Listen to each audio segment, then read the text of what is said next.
In the afternoon of life, that pivotal stage, Jung described as essential for individuation and confronting the unconscious. His final warning to sensitive souls like us is profoundly unsettling. They are siphoning your inner light, and many of you remain unaware. In his private journals, Jung documented a psychological phenomenon so disturbing he hesitated to reveal it publicly. He observed that sensitive individuals, those with exceptional emotional attunement, are being methodically depleted by what I term unconscious energy parasites, shadows lurking in the psyche. These predators are not obvious. They are often charming, vulnerable individuals who seem to need healing, but Jung discovered something chilling. They have unconsciously learned to survive by sucking the mental energy of others, especially sensitive people with the brightest light. The most alarming aspect, especially as we navigate midlife's quest for meaning, is that this draining unfolds invisibly. Much like the shadow archetype Jung warned us about, it manifests through emotional manipulation veiled as genuine connection, trauma bonds confused with profound love, and the empath's compassionate nature twisted against them. Jung understood that sensitive souls don't merely attract challenging people by chance in this phase of self-discovery. They are actively hunted by those whose inner light has been extinguished and can only exist by consuming the light of others. Join me as we delve into the dark regions of human psychology to expose these invisible predators.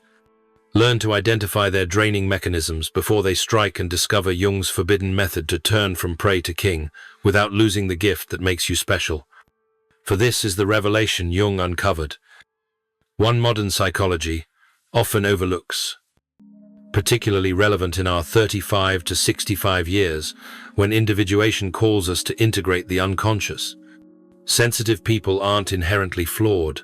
They are shaped by childhood wounds to serve as ideal hosts for emotional parasites, echoing the archetypes of victim and devourer in the collective unconscious. Jung noted, "The meeting of two personalities is like the contact of two chemical substances. If there is any reaction, both are transformed." But he discovered something darker in his clinical work. When a sensitive person meets an energy parasite, only one is transformed, and it's never the parasite. Think about this from an evolutionary perspective. Sensitive people developed their supernatural sensitivity as a survival mechanism. The child who could read every micro-expression, to predict every mood shift, and absorb every unspoken emotion is the child who survived in chaotic families. Yet here's the tragic irony, one that resonates deeply in midlife as we reflect on our paths.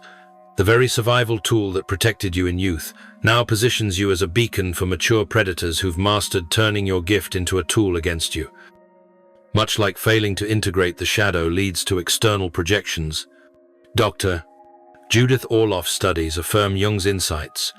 Empaths' mirror neurons activate more vigorously, absorbing others' emotions as their own, a double-edged sword in the journey toward wholeness. But what Jung realized, and what most therapists miss, is that some people have learned to exploit this neurological difference. They don't just accidentally trigger your empathy, they trigger it strategically. They have unconsciously mastered the art of emotional manipulation that feels like connection. These bonds, rooted in shared trauma, yet disguised as deep affection, drain your vitality in ways mistaken for true intimacy, mirroring how the anima or animus can distort relationships if left unintegrated. But that's not the nadir. If you've ever emerged utterly depleted from time with certain individuals without knowing why, share in the comments. They are draining my light. The nadir is what Jung termed projection reversal. Energy parasites not only take your light, they convince you that giving it away is your purpose. Jung observed this pattern repeatedly in his practice. He wrote, "Everything that irritates us about others can lead us to an understanding of ourselves. But in the case of sensitive people and energy parasites, the dynamic is reversed. The parasite projects their own emptiness onto the empath, convincing them that feeling exhausted is normal, that fatigue equals love, that depletion means devotion. Think about the last time you felt completely drained after being with someone. Your body probably sent you clear signals, sudden fatigue, overwhelming emotions, physical tension, or mental fog. But instead of listening to these warnings, you probably told yourself you're too sensitive or overthinking. This is exactly what the energy parasite needs you to believe. Jung called this the manipulation of the unconscious. When one person's shadow convinces your consciousness that your intuition is the problem, this is how the feeding truly operates.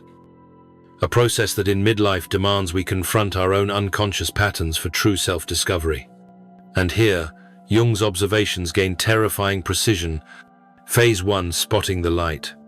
Energy parasites are drawn unconsciously to empaths like moths to flame, sensing your emotional openness from afar. Jung noted that individuals with narcissistic traits have an uncanny ability to spot empaths immediately. They recognize the light in those who give more than they receive, who feel deeply, who take on emotional responsibility for others. Phase 2. Exposing the wound. The parasite doesn't approach with demands. They approach with pain. They share their traumas, their struggles, their deep emotions. They mirror your depth while hiding their own emptiness. Jung wrote, "The privilege of a lifetime is to become who you truly are.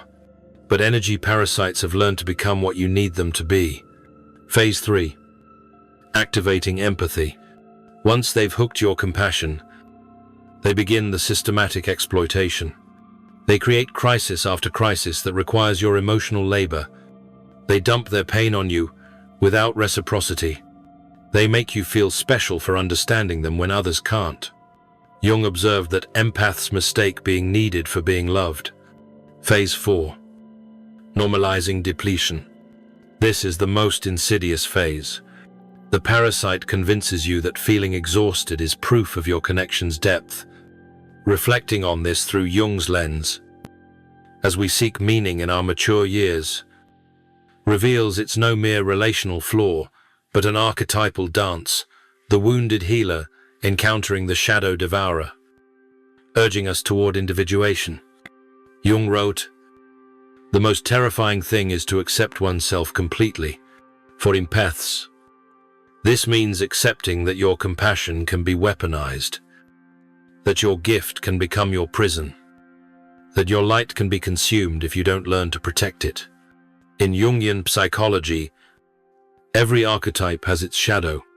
The empath's shadow isn't cruelty. It's the unconscious need to be needed, the addiction to fixing others because being useful feels safer than being seen. In the depths of midlife, this fear of abandonment runs so profound that you'd endure emotional draining over solitude, highlighting the urgent need to integrate the shadow for authentic self-discovery. But instead of doing the inner work to reclaim these qualities, they've learned to steal them from others. They drain your emotional energy because they've severed themselves from their own source. They bathe in your light because they've extinguished their inner flame. This creates what I call the psychological vampire effect. The more energy you give them, the more they need. The more you try to heal them, the more wounded they become. The more light you share, the larger their shadow grows. This isn't because they're inherently evil. It's because they're psychologically incomplete. They've rejected their own capacity for authentic emotion. Thus, they must continually consume it from external sources, like someone without a digestive system, eating endlessly, yet never feeling satisfied. Now you're facing what I call the empath's impossible choice, a crossroads that echoes the midlife call to individuation Jung so vividly described. You can sense their pain, their emptiness, their desperate hunger for the light you provide. Your compassionate nature yearns to help, to heal, to rescue them from the shadows. But Jung uncovered something that shifts everything.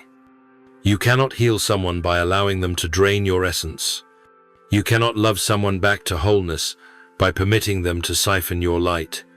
You cannot save someone unconsciously committed to remaining lost. Let me illustrate this archetype in various life scenarios, connecting Jung's wisdom to the everyday struggles of our mature years. The romantic energy vampire. Sarah met David at a spiritual retreat. He seemed profound, sensitive, wounded, in a way that called to her healing nature. He shared his childhood traumas, his battles with depression, his search for meaning. Sarah felt chosen, special as the only one who truly understood him. But within months, Sarah noticed she was perpetually exhausted. After their conversations, David would call during her work hours with emotional crises. He'd unload his pain for hours without inquiring about her day. When she tried sharing her own struggles, he'd either minimize them or twist them into his own narrative. Applying Jung's principles, Sarah realized David wasn't seeking healing. He was seeking a supply. Her empathy had become his drug, her emotional labor his crutch. When she began setting boundaries, David's mask slipped. He accused her of being cold, uncaring, not the person he thought she was. The truth, Sarah had stopped being his emotional supplier. Thus, his unconscious began scouting for a new host. The family energy parasite. Michael's mother always had intense emotions.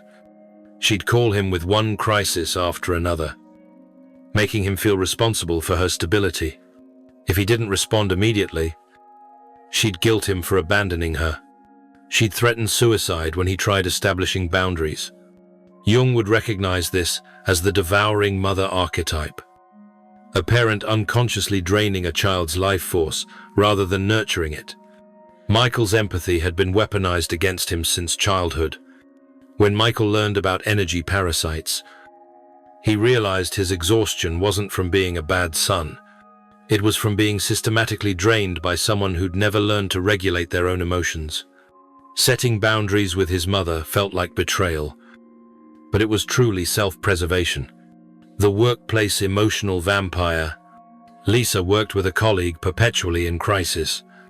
This person would hijack team meetings with personal tragedies, seek out Lisa for lengthy supportive chats, and turn their helplessness into everyone's emergency. What made this particularly cunning was how this colleague framed their behavior as sensitivity and depth. They'd positioned themselves as the emotional one in a cold corporate world. Lisa's natural empathy made her feel compelled to offer endless emotional labor.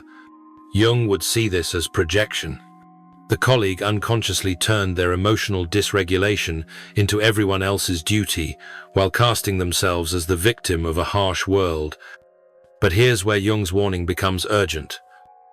Especially as we grapple with meaning in midlife, the longer you allow energy parasites to drain your light, the more you begin to merge with their shadow. You start believing their projections that you exist to serve others' emotional needs. Jung wrote, "One does not become enlightened by imagining figures of light, but by making the darkness conscious." For sensitive souls, this means recognizing that your urge to heal others often stems from your own unhealed wounds. The shadow side of empathy is the unconscious belief that you're worthless unless useful, that love must be earned through service, that your value lies in absorbing and processing others' pain. This belief system makes you the perfect host for energy parasites. You provide endless emotional labor while convincing yourself it's love. You deplete your resources while telling yourself it's compassion. You sacrifice your well-being while believing it's spiritual growth. But Jung discovered something that will forever alter how you view yourself. Your light isn't meant to be consumed by others. It's destined to illuminate your own path toward individuation. The sacred journey of midlife, self-discovery. When you continually give away your energy, you're not demonstrating love. You're evading the terrifying work of learning to love yourself.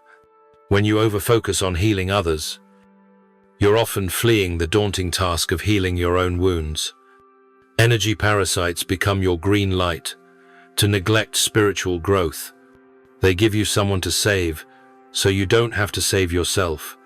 They provide endless drama, so you don't face your own shadows. They offer you the martyr role, so you don't claim your kingly throne. This is Jung's theoretical framework for protecting your light without hardening your heart. I call it the light method. L, for discerning energy signatures. Jung emphasized the importance of what he called affect complexes. Each person carries an energy signature your empathic ability can read if you know what to seek. Energy parasites feel different in your body than healthy people. With parasites, you feel drained, anxious, confused, or emotionally hijacked after interactions. With healthy people, you feel energized, clear, peaceful, or inspired. Start journaling your sensations before, during, and after interactions with different individuals.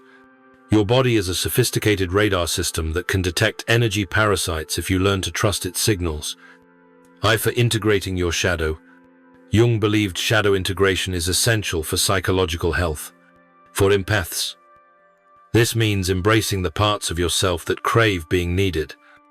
Fear, abandonment, and believe love must be earned through service. Ask yourself, what do I gain from being needed by wounded people? How does saving others help me avoid healing myself? Which childhood wounds am I trying to heal through others? The goal isn't to eliminate these tendencies, but to make them conscious so they don't unconsciously steer your relational choices. G, for guarding your sacred energy. Jung wrote, "Your vision will become clear only when you look into your own heart. Who looks outside dreams. Who looks inside awakens." Guarding your energy isn't selfishness. It's spiritual responsibility. This means saying no to emotional labor that exhausts you. It means refusing to carry others' unprocessed emotions. It means choosing nourishing relationships over depleting ones. Your energy is finite and sacred. Every moment you spend processing someone else's shadow is a moment you can't devote to cultivating your own light. H, for honoring your authentic essence. Energy parasites are drawn to empaths who dim their light to make others comfortable. The more you hide your gifts, deny your intuition, or downplay your sensitivity, the more you become a target for those who want to consume what you're suppressing. Jung believed in what he called individuation, becoming who you truly are rather than who others need you to be. For empaths, this means embracing your sensitivity as strength, trusting your intuition as wisdom, and wielding your gifts consciously rather than unconsciously. T, for transforming trauma into wisdom. Jung said, "The most terrifying thing is to accept oneself completely. This includes accepting that you've been targeted by energy parasites, not because you're weak, but because you carry something precious that the unconscious covet. Your empathy developed as a survival mechanism. Now it must evolve into a conscious choice. You can feel others' emotions without absorbing them. You can offer compassion without self-sacrifice. You can help others without depleting your own resources. When you apply Jung's principles to relationships, everything changes. You stop attracting energy parasites and start drawing conscious people who can match your emotional depth without draining your reserves. But here's what Jung warned about in this transition. Energy parasites will escalate their draining behaviors when they sense you're no longer available as a supply. They'll manufacture bigger crises. They'll threaten suicide. They'll accuse you of being cold, selfish, or not who they thought you were.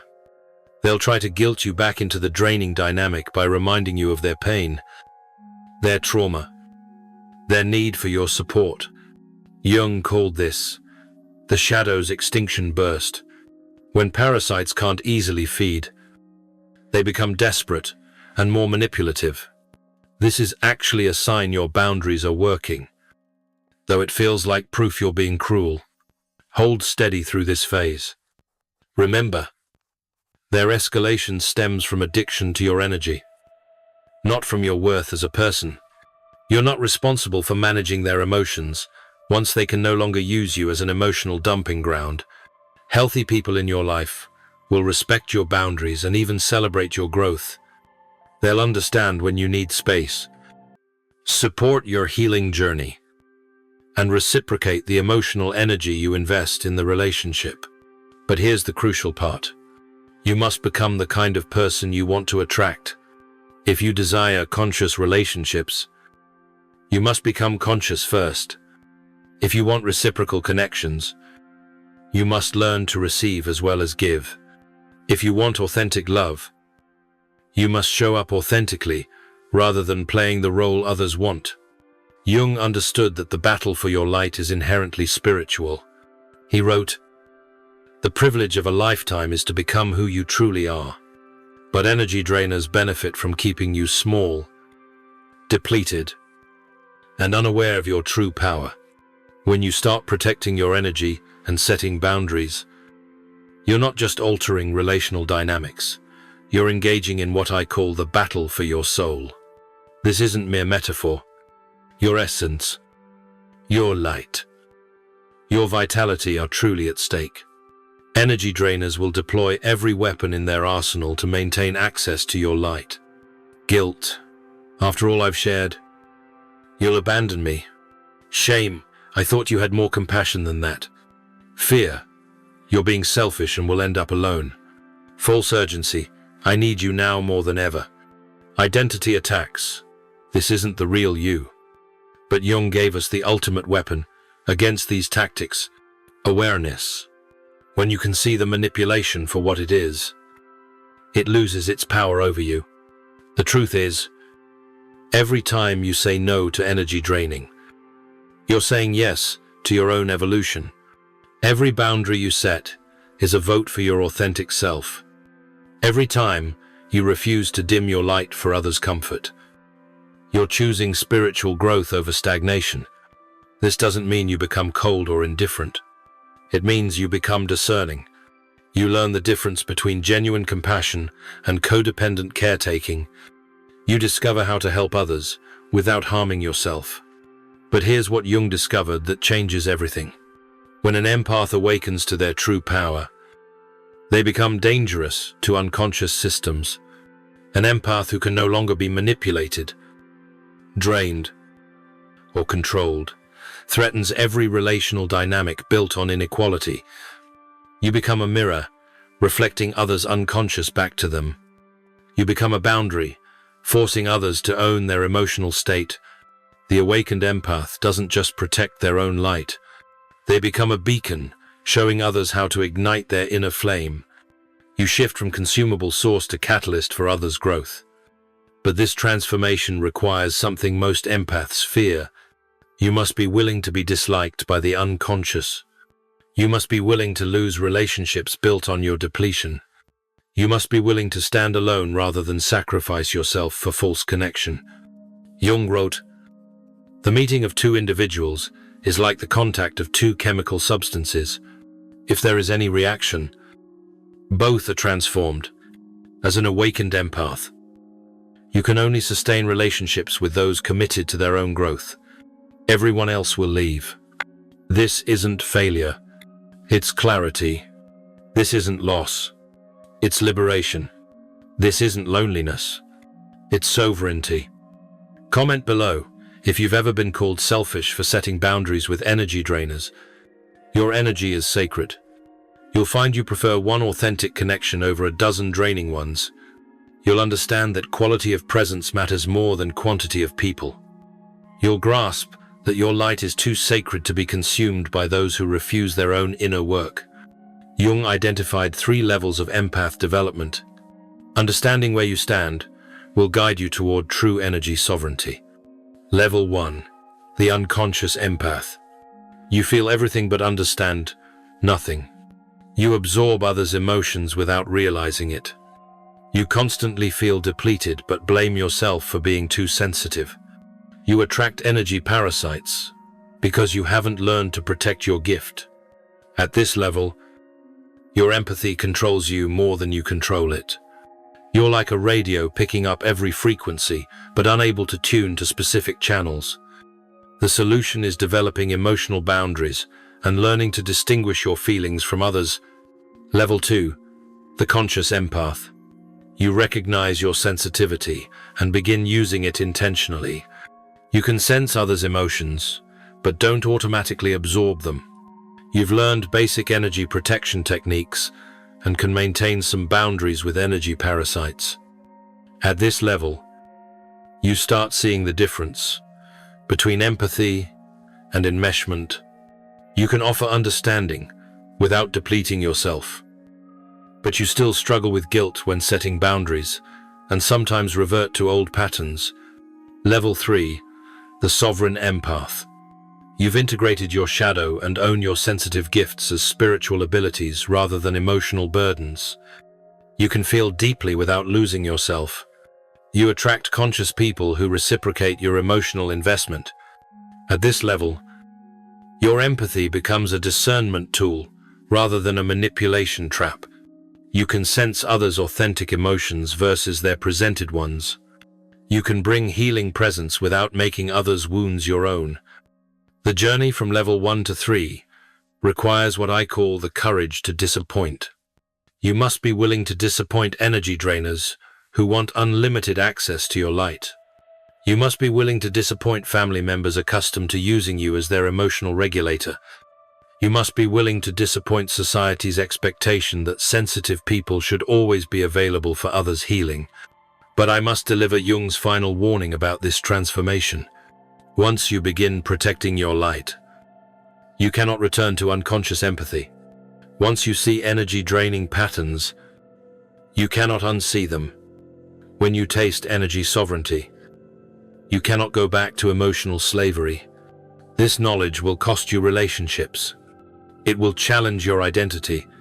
It will force you to confront the parts of yourself that prefer being needed over being respected, the parts that prefer usefulness over authenticity, the parts that prefer depletion over solitude.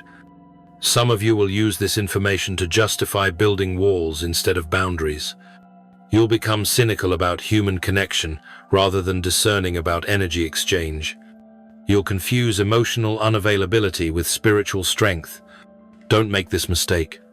The goal isn't to stop feeling or caring.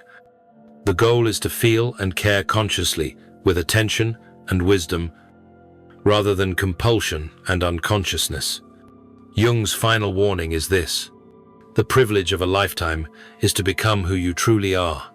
But to become who you truly are, you must let go of the image you think you should be to comfort others. Your light isn't a resource to be consumed. It's a presence to be expressed. Your empathy isn't a service to provide. It's a gift to share consciously. The world doesn't need more exhausted healers. It needs awakened empaths.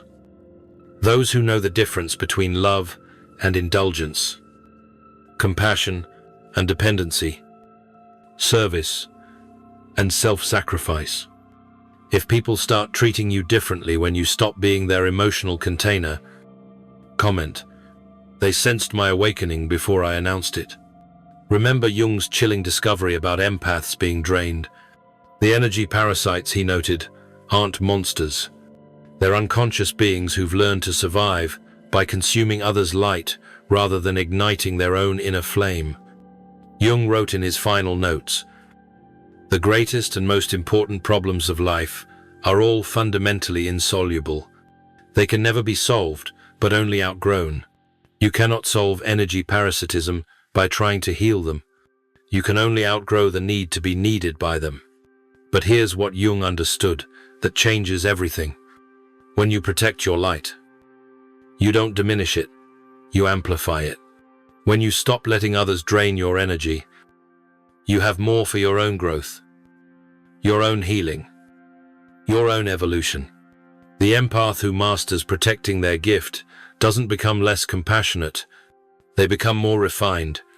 They learn to offer their light to those who can receive without depleting it, appreciate without consuming it, mirror without dimming it. Jung's final warning isn't just about protecting yourself from energy parasites. It's about affirming your birthright as a conscious being who chooses how to wield their gift rather than being unconsciously driven to give it away. Your sensitivity isn't a curse to manage. It's a superpower to master. Your empathy isn't a weakness to hide. It's a strength to wield consciously. Your light isn't fuel for others' darkness. It's illumination for your path to wholeness. The energy parasites Jung warned about can only drain unconscious empaths when you awaken to your true nature, when you learn to protect your essence while sharing your gifts, when you become sovereign over your own energy field. You become immune to their draining mechanisms. That's the ultimate protection. Not walls keeping people out, but awareness, allowing only love in. Master this discernment, and you'll never again confuse exhaustion with being loved, being needed with being valued, or depletion with devotion. Jung's warning is clear. They are draining your light, but his promise is clearer. You have the power to stop them. If you recognize yourself in this warning, you're not alone. Thousands of empaths are awakening to these patterns and reclaiming their power. Share in the comments one boundary you're ready to set to protect your light. Your story might be exactly what another empath needs to hear to begin their own journey to energy sovereignty.